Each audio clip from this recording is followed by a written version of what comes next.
Good morning guys. Napakaganda ng panahon. 1 week lang guys lumakas yung habagat. Nag-start siya mga May 30 hanggang first week ng June. Tapos ganito na ulit yung panahon.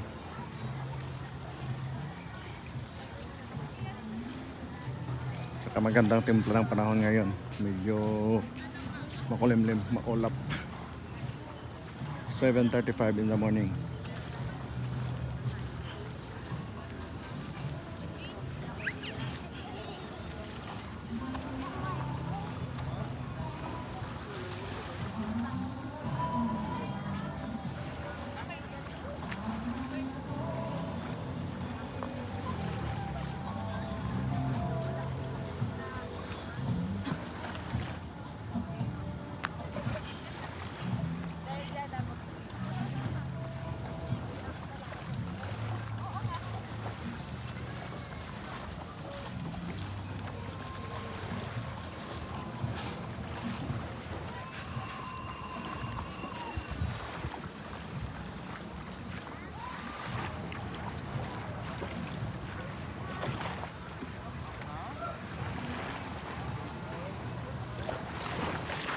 Dito tayo guys sa station 1. Mamayang tanghali high tide. Abot doon yung high tide sa gilid mamaya.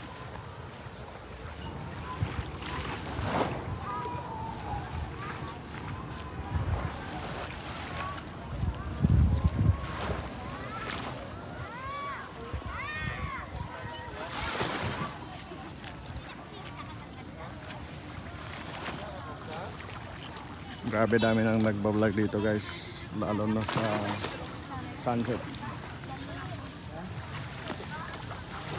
Tsaka yung vlog nila tig isang oras. Shout out sa Boracay Vloggers.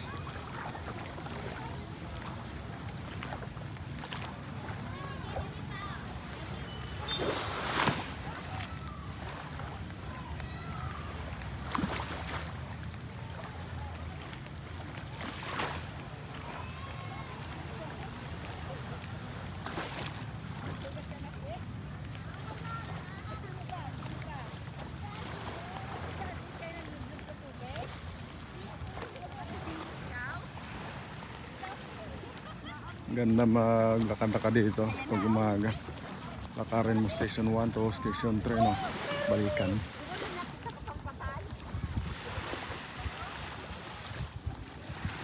Nasa 4.4 kilometers yung White Beach. Tikak.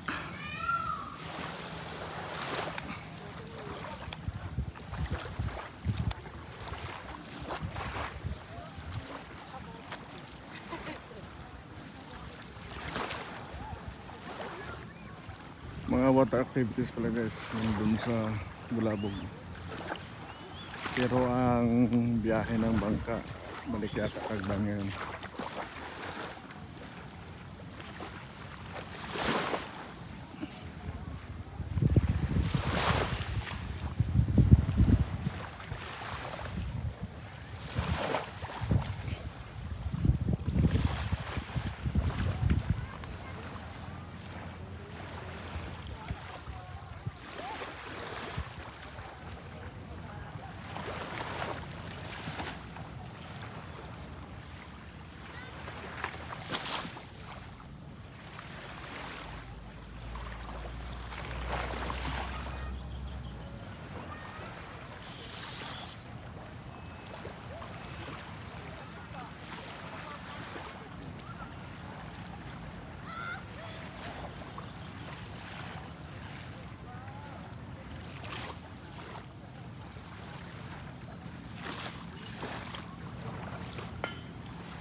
Ito dati yung daungan ng mga water activities.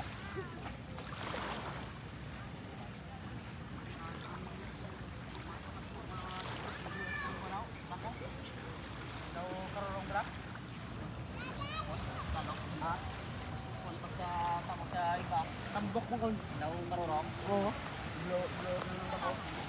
Tambok mo ko na kapunta ba?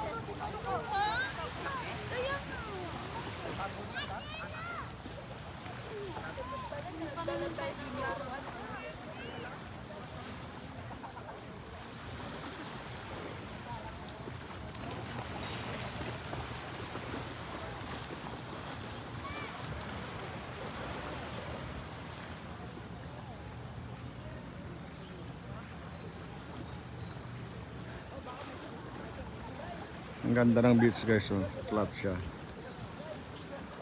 Kasi dahil doon sa malakas na habag at na-post niya yung sandbar. Di ba pag amihan, may sandbar yun doon. Pinost niya pa ganun. Tapos sinampas niya rin yung dito sa taas. Tsaka hinila pa baba doon. Kaya kahit malayo doon, mababaw pa rin. Tapos dito flat na siya. Labas yung mga ugat ng niyog.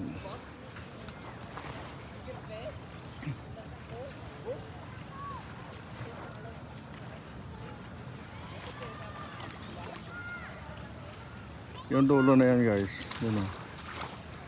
Buruanga na yan sa likod. Area pa yan ng Malay.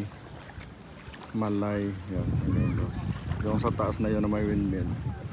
Nabas na yun.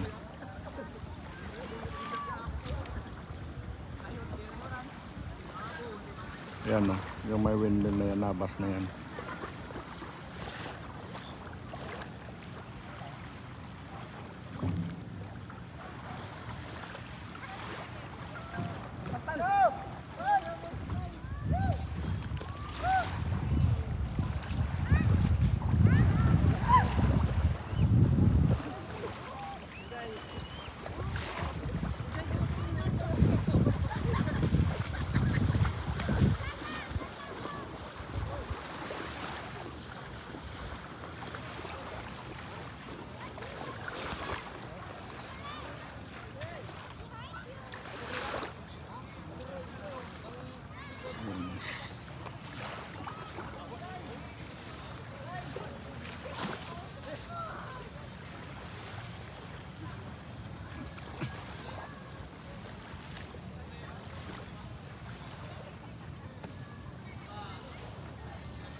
Mas maraming tao pala guys dito sa White Beach pag hapon dahil sa sunset.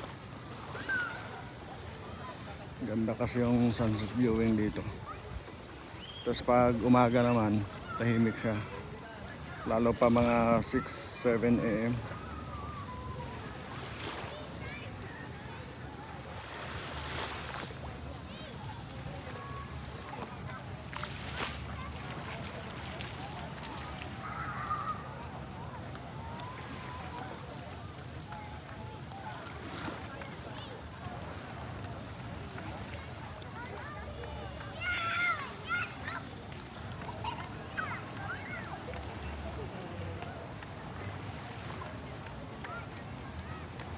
Dito pala tayo sa boundary.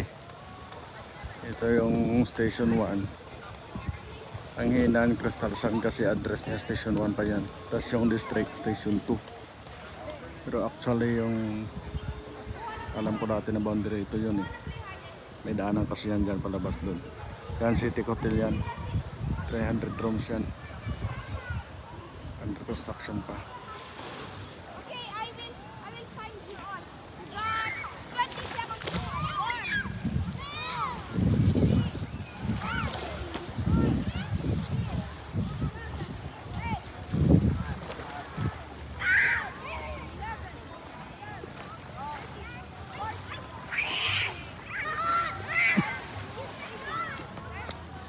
Medyo matagal-tagal yan guys. Wala tayong vlog dito sa Boracay. Ngayon back to school na ulit.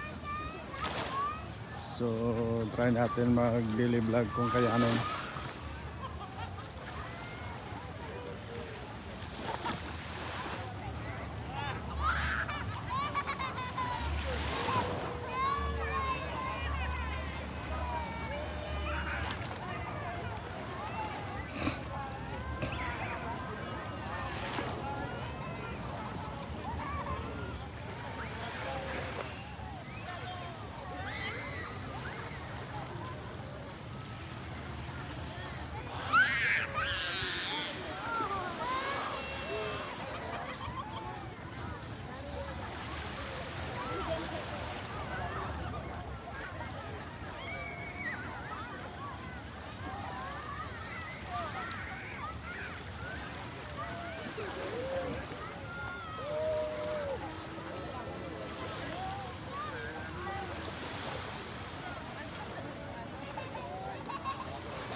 Dito na pala tayo guys sa Demol area, station 2.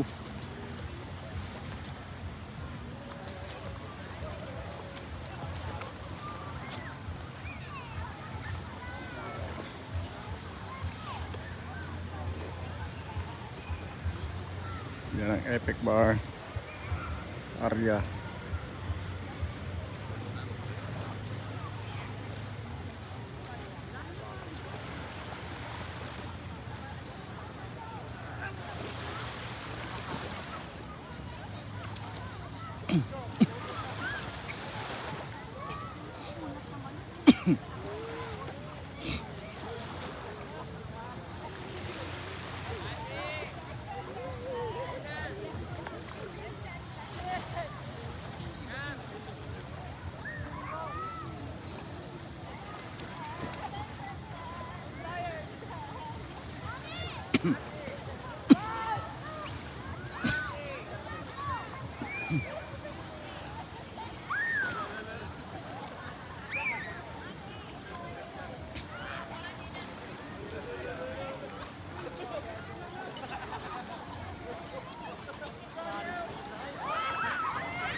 Second day pa lang natin.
Saya oh.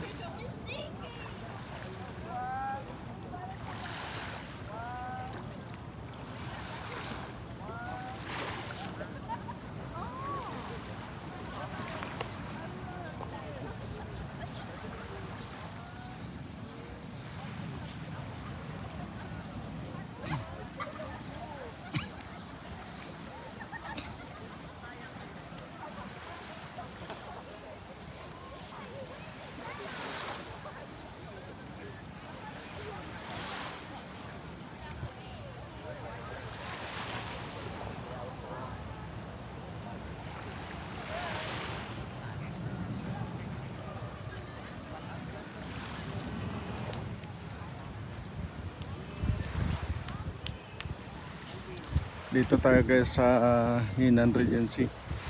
Ito yung pinakaunang Regency sa Boracay. O pinakaunang Hinan sa Boracay. Dati pangalan niya ay Regency Resort and Convention Center. Parang ano na ito. Tapos naging Hinan siya. Sunod-sunod na. Marami nang nagbukas na Hinan.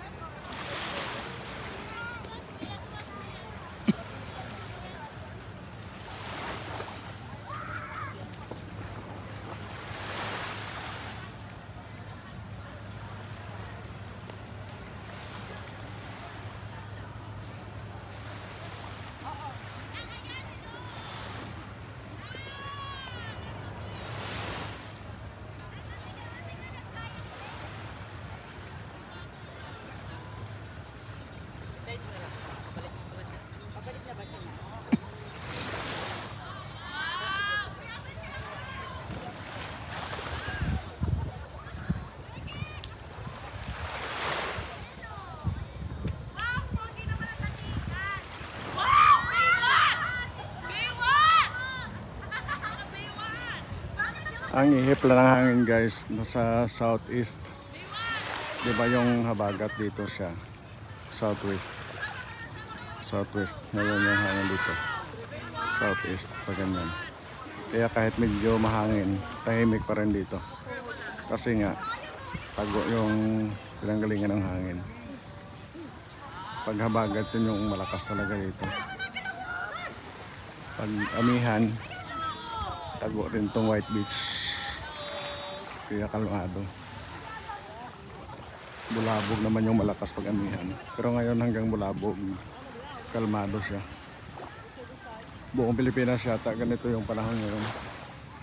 Ngayong araw. Nangyari parang bumalik siya sa transition ng amihan pa habagat. Na usually nangyayari sa May, June. Pero ngayong taon, matagal na ako rito pero nag-start siya nung ganitong hangin nung April.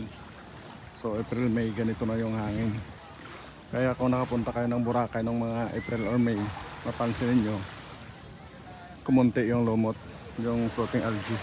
Kasi nga ganito yung hangin. So inanod nung hangin, palayo yung floating algae. Kaya nung May halos nawala na yung algae na yun. Dati kasi April, May, kasagsagan talaga ng floating algae yun. Tapos pag habagat naman, mapansin nyo, maraming ano dito na mga green na yon. Seaweeds naman yun. Doon yun galing sa malayo.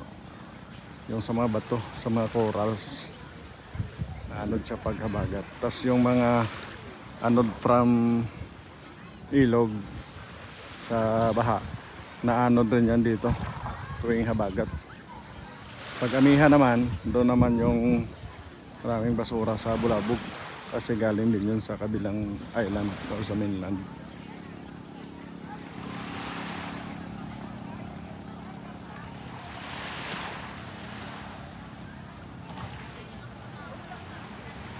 Ito guys, Hinan ulit. Hinan Palm. Ito yung Hinan Palm Beach Resort. Malapit na siya sa boundary ng Station 2 and Station 3.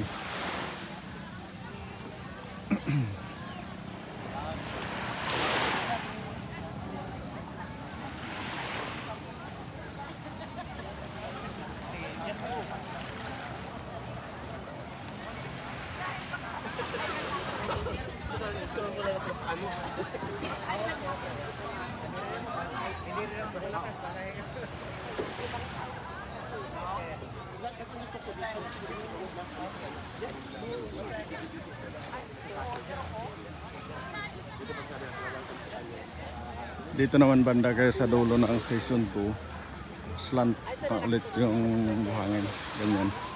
Kasi nga medyo malapit na sa dulo dito. Medyo tago siya doon sa bundok na yan. Kaya iba yung hampas ng alon dito kahit habagat.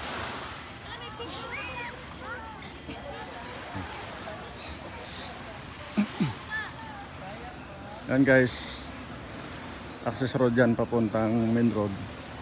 Bago na yung kalsada dyan. Naka-brakes na siya.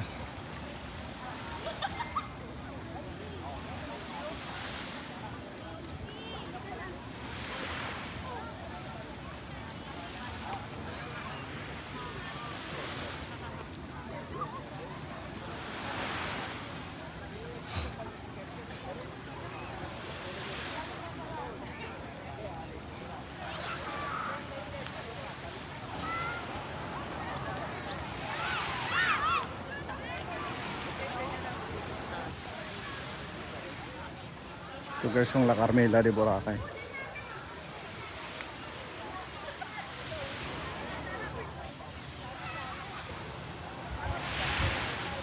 Dami talaga swimmers dito sa harap ng La Carmela. Dahil mayroong access road dyan palabas doon sa U Hotel Station X. At dito rin yung main ang police station.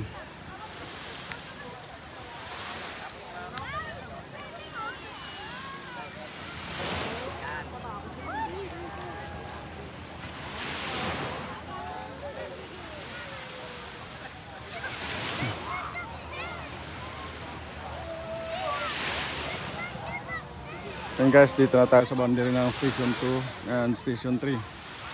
Ito na tinatandaan ko guys. Yung access road na yan.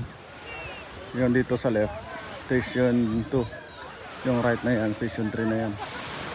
Pero itong Calypso Dive Shop, pag tinignan mo sa kanilang address, nakalagay pa yan Station 2. Diyan minsan medyo magulo. Dahil sa, kung titignan natin, diba sa mga barangay, ang boundary ay ilog. Dito wala namang ilog eh. So yung access road na yan, yun yung nagiging partition or separation ng station dito. Kaso lang, minsan yung ibang resort, kung malapit sila sa boundary, kung ano yung mas sikat na station, usually Station 2, yun yung ginagamit nilang address. At may unlocks dito. Una o pangalawang unlocks yata ito sa Boracay. Una yata yung sa Main Road, Station 3. Tapos ito.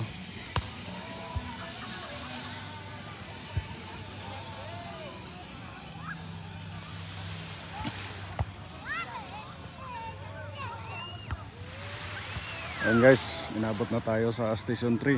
Napaglalakad mula doon sa Station 1.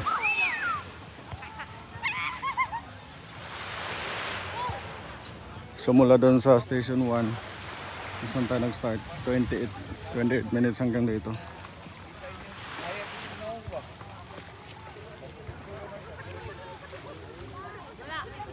Paglakarin mo kasi mula doon sa dulo na yun hanggang sa dulo ng Station 1, nasa 4.4 kilometers yan. So siguro abutin ng mga 45 minutes yung normal lang na paglakad. Kung jogging siguro mga 30 minutes. Sir, Yes sir. morning. Dinner Morning. buffet kayo mamaya. Sige lang. Kanyang hotel. Sa bahay na lang.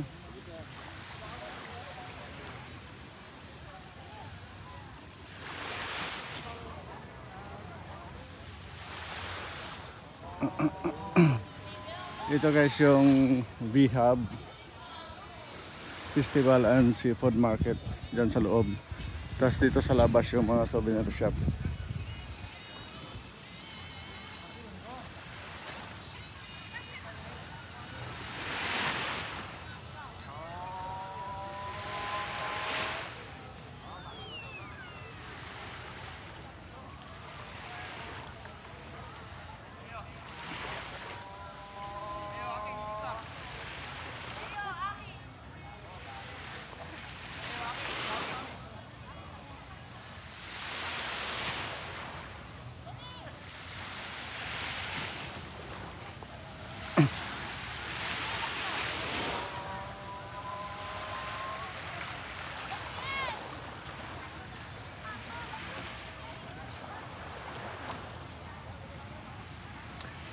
Ito guys yung Paradise Garden. Yan.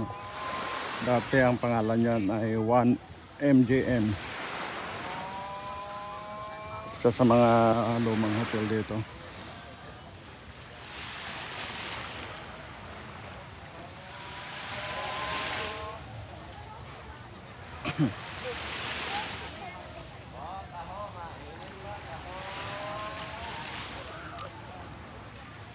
And guys, iba yung vibes ng Boracay compare sa hapon.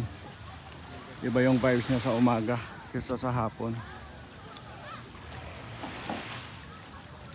Pag hapon, lalo na sunset time, feeling mo parang rush hour.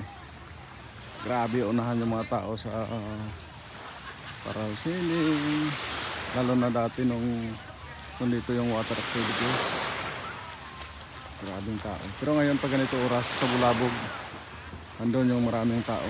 Kasi doon lahat ng water activities. Maliban dito sa mga crystal kayak tsaka paddleboard. Nandito pa rin sila. Saka mamaya ang parasailing nandito rin yun sa hapon.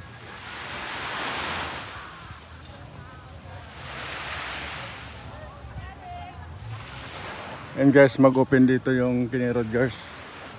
Yan o. Kenny Rogers. Saka ito yung Astoria Current. yung main nila doon sa Station 1. Shoutout na kay Sir Melvin saka kay Ma'am Faye.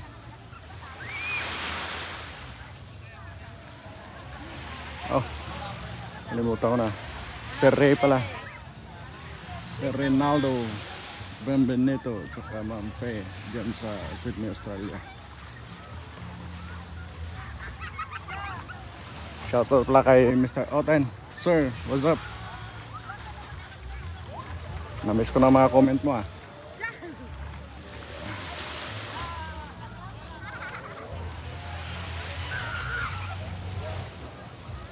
Dati dito kayo. Dito guys, magandang hotel, Golden Phoenix Hotel. Ganda ng design niya. Chinese, tsaka itong sands.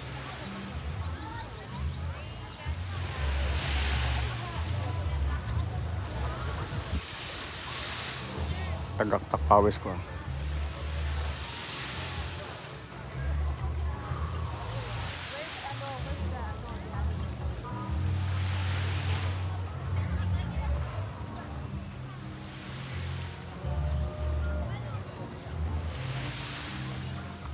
And guys, comment para kayo kung gusto niyo rin ang ganitong videos na umaga. Kasi actually ang dami nang gumagawa ng videos dito during sunset.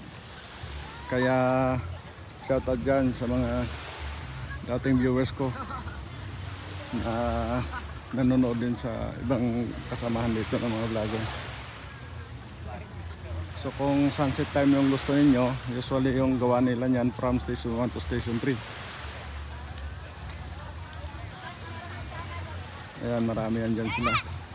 Dyan si, yung una dati dito si Kuya Carlo at the beautiful Boracay. And then nung nag-take over si Boracay Jonggala, siya yung parang unang gumagawa dito Station 3 to Station 1 during sunset. Natig isang oras na video. Ayan, ang ganda ng channel niya kasi consistent talaga siya, araw-araw yan. Tapos ngayon may mga bagong vloggers na ganun din yung ginagawa. Hindi ko matandaan yung mga pangalan. Shoutout pala sa mga viewers dati ni Rina Palmer. Kasi dito sa Boracay dati, during Boracay Closure, unang nag-vlog ng Boracay si Rina Palmer. Ako kasi dati nagbablog ako sa Boracay pero iba yung content ko. Hindi ko pinapakita na nasa Boracay ako. Pero sa dagat din ako nagbablog dati. And then during Boracay Closure, doon na yung ginawa ko ng content, yung Boracay talaga. Ayan, dito na tayo guys sa main ng Station 3. At sa mga nakapunta pala dito dati sa Station 3, lalo na during amihan, na nandito yung daungan ng water activities. Dati sira-sira yung kalsada dito sa Station 3. Ngayon guys, gawa na. Okay na ang kalsada dito, hindi na malubak. Ayan, Angol Point, yung dulo na yon, Asia Premier na. Saka yung Ohana Hotel. Pero hindi na tayo pupunta doon. I-zoom ko na lang.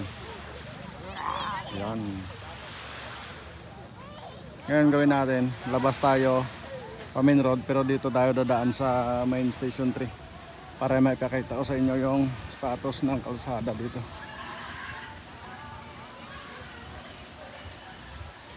So naglakad tayo from Station 1 to Station 3. Comment kayo guys kung gusto nyo gawin natin to palagi.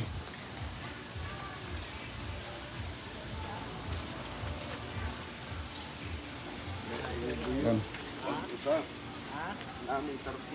Kumuha na rin ng drainage dito.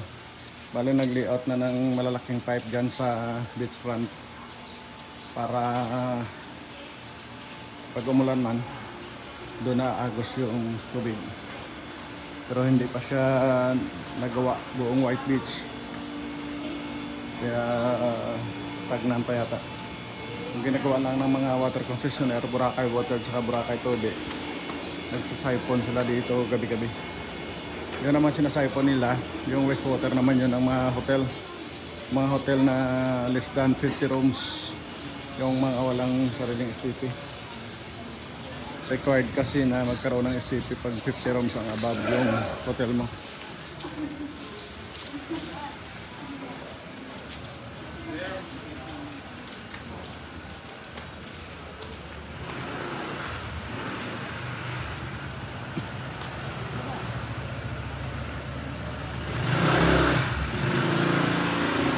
Yan, pag nakasakay ka dito ng e-trike, hindi na mauntog yung ulo mo.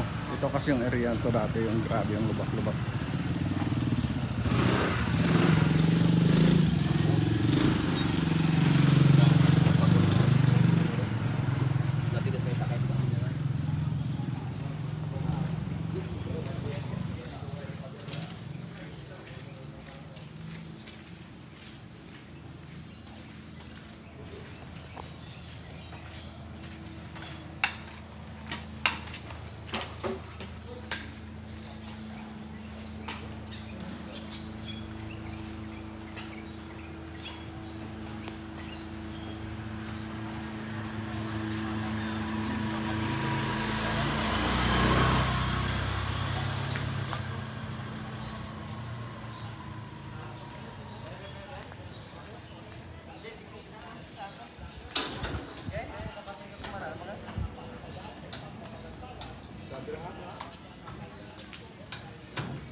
Malabo eh, itong niyog.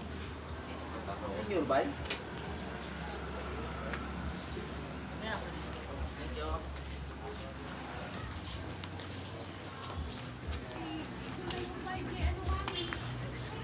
Di ba yung ano, nanay?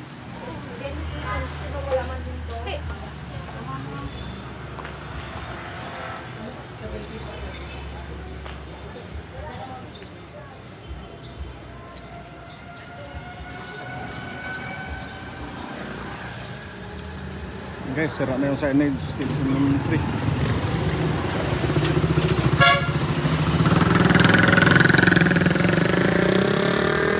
Yan. Yan yung papuntang port, guys. At saka yung kalsada na yan, papunta yun doon sa Boracay Mangroves. Na isa sa pinupuntahan pag nag-land tour. At ito naman yung papuntang station 3 hanggang Puka Beach. So, yun lang guys. Thank you for watching and keep safe everyone. See you on the next vlog.